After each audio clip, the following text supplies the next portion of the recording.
Je vous parle maintenant du mécanisme de domination de l'indifférent qui est également un passif. Alors, l'indifférent, il croit qu'il doit tout faire par lui-même et il ne demande jamais d'aide. Il n'a pas confiance en lui, il va garder ses distances par peur que les autres ne leur imposent leur volonté ou ne contestent leurs décisions. Ils ont besoin d'espace et ils vont éviter d'être mis en demeure de s'engager.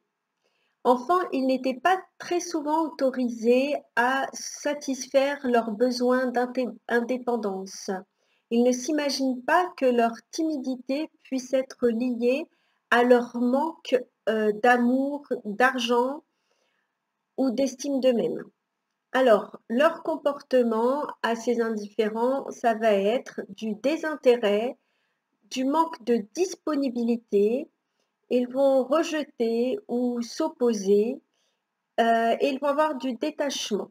Au moindre signe de conflit, les indifférents disparaissent. Ils se croient incompris et ils se mettent à l'écart. Au début, ils attirent l'attention par leur personnalité mystérieuse et insaisissable.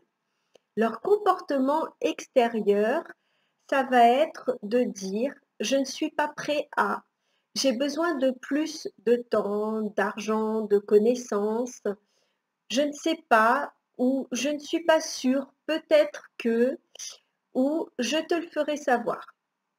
Voilà, ça c'est un petit peu leur mode de réponse. Leur combat intérieur, ça va être de se dire je ne suis pas sûre de survivre. Je n'ai pas confiance en moi-même, j'ai peur. Je serai piégée et je ne pourrai pas m'acquitter de ma tâche, par exemple. Je ne sais pas ce que je ressens. Voilà, ça va être son combat intérieur. L'effet sur les autres, eh bien, ça va créer une incertitude et une suspicion. Le mécanisme de défense, ça va être pour l'interrogateur de dire es-tu fâché contre moi ou qu'ai-je fait de mal? Pour arrêter cette situation, qu'est-ce qu'on fait? On envoie de l'amour et de la compréhension.